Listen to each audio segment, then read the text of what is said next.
Hello, this is Michael Wolf, Director of Public Works. This item is for the November 18th, 2025 City Council meeting and is the Public Works Workshop for Capital Projects, Maintenance, and Operations Divisions. An overview of the Public Works Department. We have over 540 employees, over $270 million of an annual operating budget, and our 5-year capital improvement program is $700 million, which is approved in 2-year increments by the City Council. And this information is for fiscal year 2025-2026. So we separated out the department into 2 workshops. Part 1 was done November 3rd. We're doing part 2 here, and part 2 is for the parks, special districts, street maintenance, engineering, which is capital projects, traffic engineering, and the ISF, which is the internal service funds, which is fleet and facilities. So a little bit of background on the budget. We didn't need to do this last time for the day 1 workshop because all of that was enterprise funds.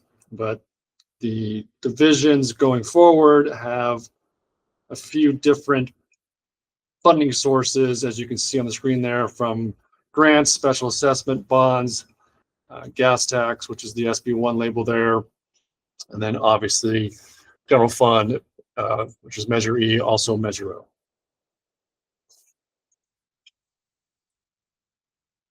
So the first division we'll start with is the Parks Division. So the Parks Division, there are 47 employees, and there are different sections that they're broken up into for their day-to-day work. One of those sections is urban forest, or the trees. We have got to a 5-year grid pruning program. The city has approximately 48,000 trees, and that's done with in-house employees and contract work. Also do street landscape maintenance, and that's for the parkways and cities rights of way. And that's done with 9 employees and contract work. They maintain the parks. City has 36 parks, a little less than 2 miles of beach that they maintain, and that's done with 27 employees and contract staff. And see on the right there some photos of normal activities that happens in this division, which is anywhere from preparing the sports fields to irrigation repairs. Also spent a lot of time, the pictures, the before and after pictures there on the upper left, we spent a lot of time addressing illegal dumping and homeless activities. In fact, quite a bit of our time is spent doing that.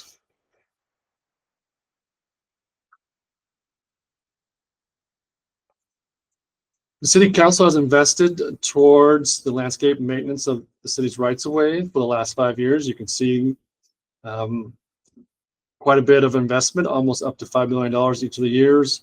And that is, as you can see on the screen, because of Measure E. I think if most people are being honest, they will say that the city's landscaping in the rights-of-way looks a lot better since fiscal year 2021 and 22. And that's because of Measure E. So here's a breakdown of that investment and some of the individual activities, anywhere from park mowing, tree trimming, trash removal, restroom cleaning. You can see in the middle column there, prior to Measure E, some of the very activities that weren't happening very routinely to, after Measure E, the activities that were happening, that are happening quite a bit now, some of them being daily or weekly, and I would say that the results are very noticeable.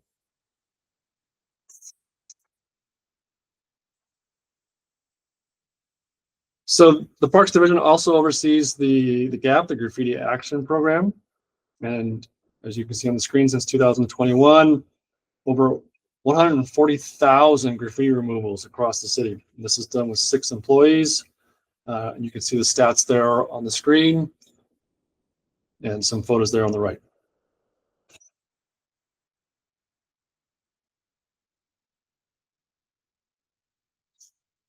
These aren't without challenges and roadblocks for those work activities.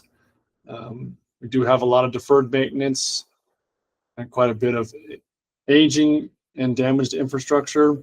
And unfortunately, some of that damage is on purpose. We have quite a bit of property damage, graffiti, vandalism that occurs. You can see some of that in those photos on the right there.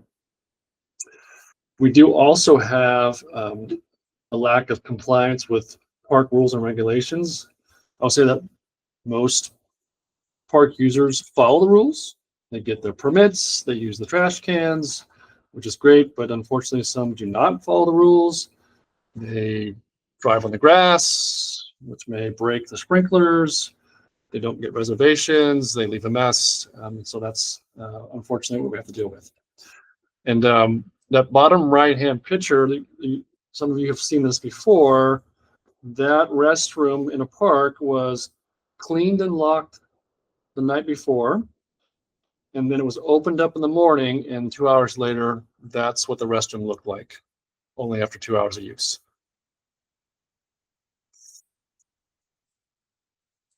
Some more challenges the park division faces: quite a bit of work, a lot of city properties. Obviously, those properties aren't concentrated in one place in the city. They're all over the 26 square miles of the city. So a lot of work in a lot of different places. So the trees do also have a lifespan. And also there's not, sometimes we have to make sure we have the right tree in the right location. So we do have an aging urban forest that we have to take care of. And there are greater demands on limited resources, meaning that as more improvements get added, more parks, more park amenities, that makes a greater demand on the existing workforce.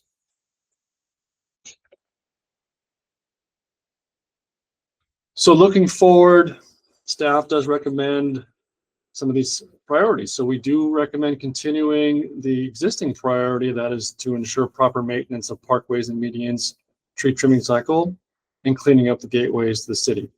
Now, to do this, obviously, we recommend continuing funding those routine services. We also recommend focusing on deferred maintenance. We also recommend going forward with an urban forest master plan, which leans into a water efficient landscaping focus. We also want to look at ways to address and enforce park rules, and this will be a consistent item as we go forward in this presentation. EAM is our enterprise asset management system that we're working on right now. We want to implement that, which will help track assets in our work order system. Okay, transitioning to our special districts. There are 50 special districts throughout the city, from maintenance assessment districts to waterway assessment districts, community facilities districts, and landscape maintenance districts. You can see on the map there their general location throughout the city.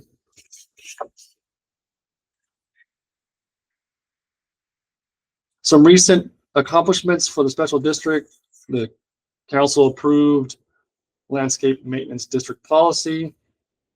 Also, the staff has defined consistent standard maintenance cycles. This is important for the expectation of the residents. And the special district staff has and continues to engage the public in outreach, especially during the budget process. And you can see one of the slides there to the right.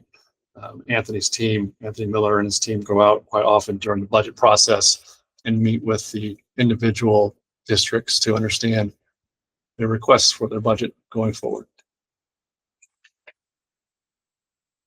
Some more milestones, and you can see that these are most of the capital projects and major projects, anywhere from irrigation upgrades to playground replacements, fountain work, things like that.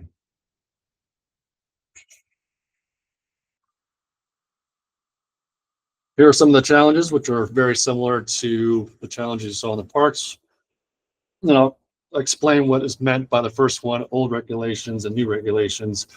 So obviously the special districts is governed by like streets and highway code sections and things like that were existing prior to things like Proposition 218. And so when those rules were in place, they were not governed by Proposition 218. And so as Proposition 218 and potentially new court cases came about, they changed the rules, or some may say change the goalpost, if you will.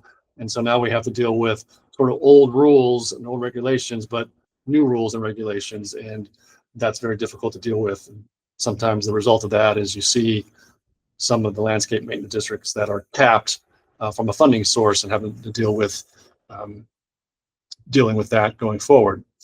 One of the other challenges in the special districts is in the past, staffing stability. There's been a lot of turnover of staff in the past, and that has been a loss of corporate knowledge, if you will. Everybody's got to be dealing with this as well. That's funding and increased costs. That's nothing new for anybody.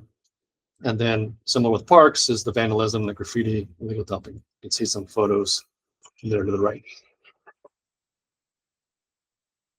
So looking ahead for future priorities, deferred maintenance, that's a key item for the special districts to address. And not if, but when the next drought happens, we got to be ready for that. So water efficient landscape is going to be a priority going forward. We need to define and standardize our parks maintenance practices, and we have to find ways to deal with vandalism, graffiti, things like that. There's no easy solution, otherwise it would have been done, but got to find ways to address those. All right, our next public works division is our street maintenance division. 22 employees and contract services to maintain over 1,000 miles of streets, approximately 60 miles of alleys, approximately 650 miles of sidewalk, and over 900 miles of curb and gutter. Okay, some of the ways that the streets maintenance team serves the community. They address the pavement markings, which is about 453 centerline miles. They also maintain the city street signs, approximately 20,000 street signs throughout the city. So some specific activities for the streets crew between July 2024 and June 2025, they have done some upgrades to the school crosswalks in different locations. And then also between July 2022 to September 2025, they've done pavement markings all over the place. So 361 of those. So you can see some of the before and after pictures there to the right. So this same crew also addresses things like asphalt work. And so they have placed over 22 million pounds of asphalt between July of 2022 and September 2025. They also do pothole repair. You can see them, the stats on the screen there. Quite a few potholes. That's streets separated from alley pothole repairs. And between the staff and contracted staff, you can see the amount of sidewalk repairs they do and curb and gutter repairs.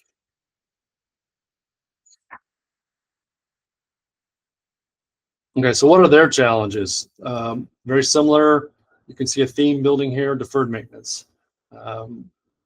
Also, funding and cost increases. Similar, you'll see this to be a similar challenge throughout all the divisions in public works.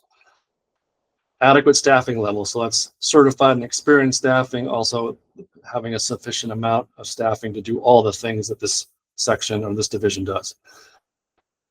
We also got to make sure that we have a good asset management system, and that's that enterprise asset management system I was talking about. So we're lacking that, and so we're making sure that going forward, this is something we need to focus in on. And also, like all other divisions, we had a lot of vandalism, unfortunately, property damage.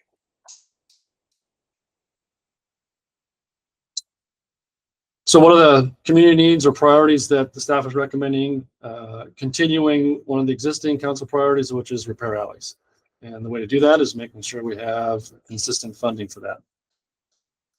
And this team does maintain the right-of-way, so going forward, that should be the focus of this team, maintains these rights-of-way.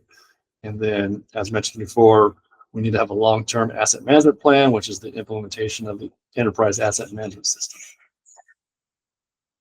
Okay, we're going to transition to capital projects.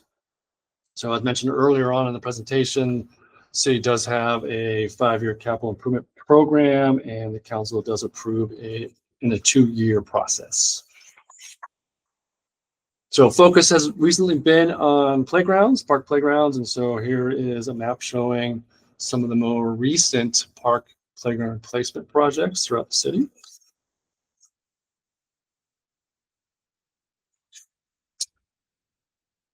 One of the major park projects that is grant funded is the Campus Park Activation Project. You can see some of the elements of that project listed there on the screen and the timeline, the anticipated timeline there on the right.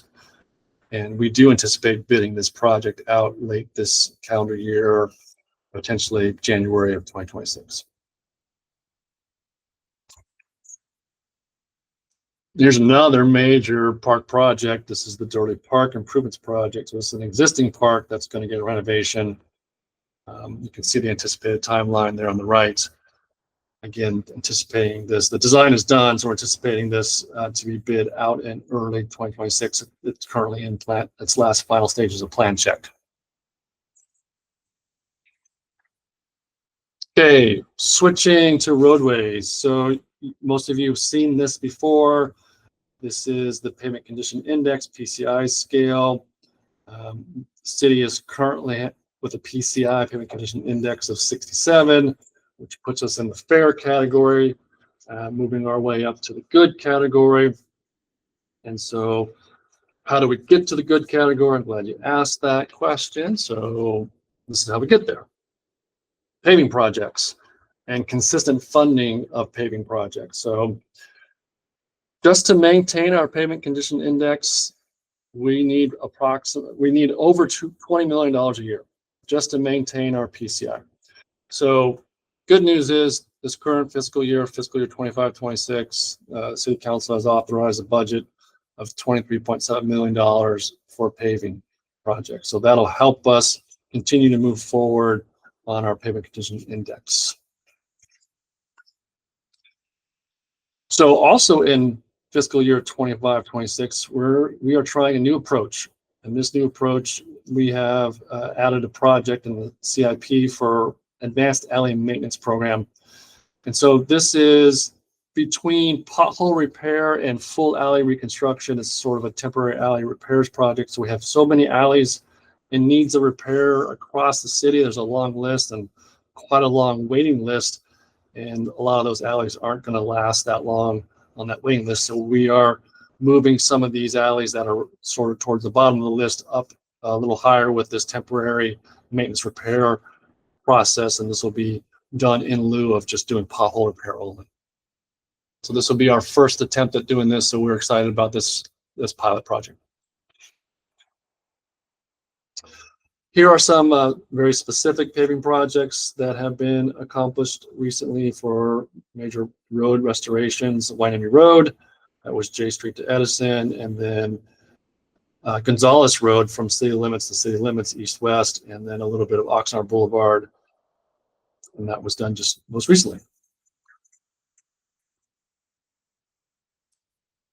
Here's a running list of the completed paving projects for streets and alleys since 2021. You can see the list there on the left of the completed projects. And then the picture on the right is a very specific picture of the asphalt alley before, and then its finished product, which was a concrete alley at the end.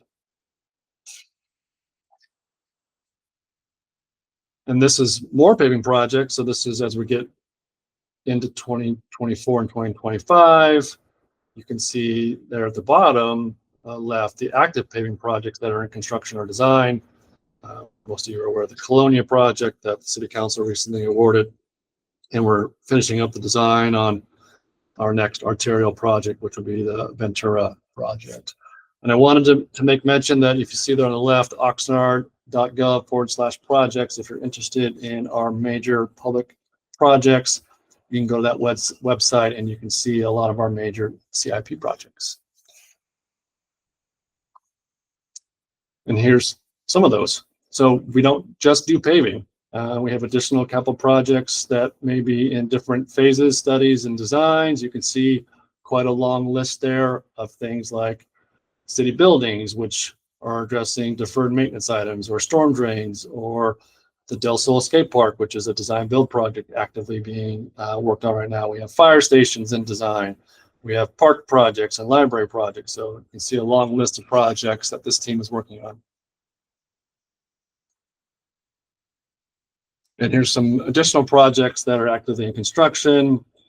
Again, some of them are for deferred maintenance items or items or new items like the new restroom at Del Sol Park. And then recently completed projects could be, some of them are restroom projects. You will see some of them are to address deferred maintenance items like the emergency cooling system at the data center, bridge projects, roofing projects, and then the very bottom one there, the state unfunded mandates to do trash capture devices and storm drain systems. So we deal with those projects as well. So we do all these projects despite having some challenges. So we do have some projects on hold, different phases of projects on hold due to bond litigation. And so you can see those projects there. The aquatic center design is almost done. The fire station design is almost done, but the construction of those are on hold. And then the predictable revenue for streets and alley paving project, a couple of years ago, the city council had authorized bond funding for paving, but that was put on hold, and city council had to decide on a different funding source for that. Some additional challenges, again, deferred maintenance, addressing those in capital projects. Takes a long time from a planning, design, and bidding construction standpoint. A lot of things have increased in cost, so estimates that may have been done several years back sometimes do not address the actual cost when it gets bid, so that's always a challenge for us. We do have a limited amount of qualified applicants for some of our vacant positions. We aren't seeing the amount of licensed engineers out there wanting to work for municipalities, so this has been a challenge not only for Oxnard, but in talking to some of my colleagues across different cities. This is not just Oxnard, it's other cities as well. And then grant requirements. We certainly love getting grant money, but they come with quite a lot of hurdles and requirements, a lot of administrative requirements, and the timelines are also very, very difficult sometimes. And then permitting timelines. So there's a lot of permitting agencies, whether that's Army Corps of Engineers or Regional Water Quality Control Board or Coastal Commission. Those are just three we had to deal with the Seawalls project, or even Union Pacific Railroad that we had to deal with for some of our traffic engineering projects or our Oxnard Transit Center project. So what do we recommend going forward in terms of future priorities? We do recommend continuing the current priorities, which are restore proper street paving cycle, repair alleys, repair seawalls, and renovate 4th Street between downtown and the train station. That project design is finished, and we are getting ready to bid that project out.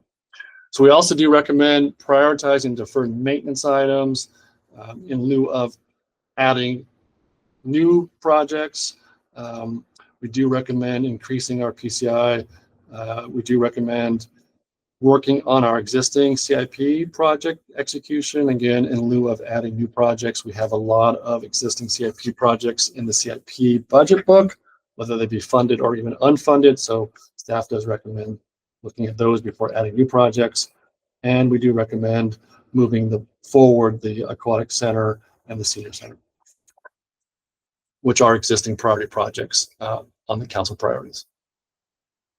So now next we're talking about traffic engineering, and this includes traffic signals, that's design upgrades and maintenance of traffic signals. This also includes traffic control plans, that's the review and approval of traffic control plans, but also reviewing projects during the entitlement process. And you can see there nearly 600 plan reviews from 2024 to date. And then this team also does traffic calming programs, and one of the examples of that is the speed hump program. Here's some of their milestones and stats. You can see the speed hump program has quite a bit of applicants, and they're currently constructing some of the speed humps. There on the right, you can see some of the photos. This team also does, again, the entitlement process of the development advisory committee. So you can see some of the stats of how many of the development advisory committees that they attend and development plan reviews that they do. And they also do quite a bit of long-range planning and strategic planning. Some of the council members will remember these two plans, the local road safety plan and sustainable transportation plan that went to council last year or even the year before. So recent focus for the traffic engineering team for some of the milestones and accomplishments have been these items, which is traffic signal timing and corridor coordination. You can see the locations on the slide there. So Gonzales corridor, Oxnard Boulevard corridor, and the Ventura Road corridor. And then also some signal modernization and maintenance. 15 new traffic control devices installed and some video detection cameras in certain places as well. And then they do respond to quite a bit of 311 requests, almost 300 311 requests in 2024, and getting close to that number in 2025.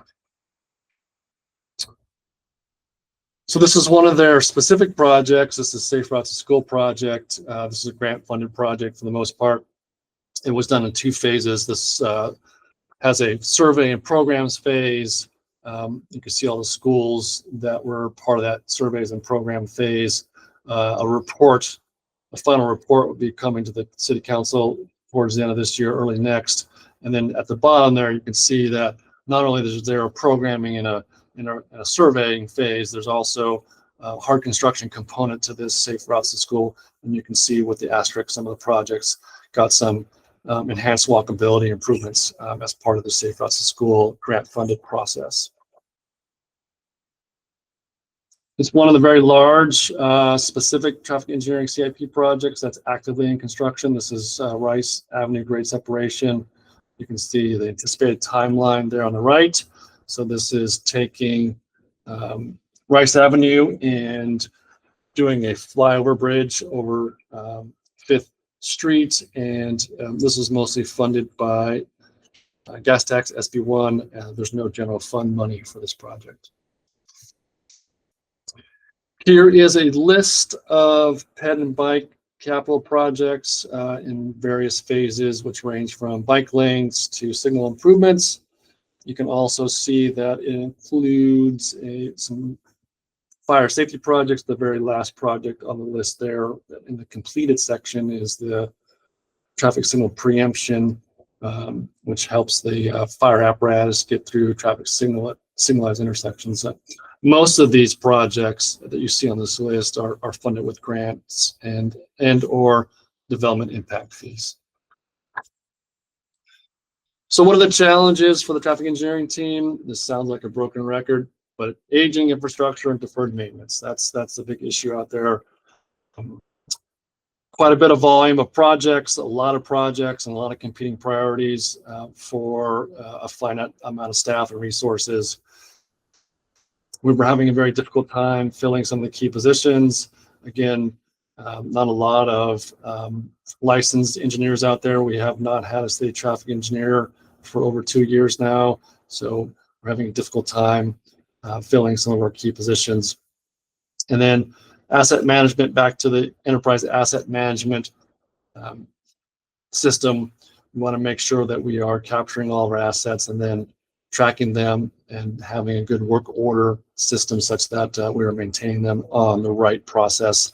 And limited funding, a lot of competing priorities. So we want to make sure that we have funding, but then we have to prioritize where we spend those funds. So future recommendations for community needs and priorities is prioritizing that deferred maintenance, and what will help with that is filling some of the vacant positions, and that'll allow us to do capital projects to get some of that deferred maintenance off the books. And one of those would be a good example of that is the very far right there is the street repair replacement program. This project needs funds. It's in the capital project, but unfunded. You can also see there at the bottom, enterprise asset maintenance implementation is a focus going forward. LRSP, which is the local roadway safety plan. There's projects in there that we want to implement and going after grants for those. And then we also want to do traffic signal coordination and upgrades in the future.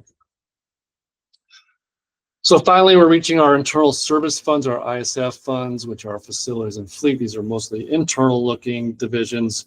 And you can see facilities maintains over 336,000 square feet of office space.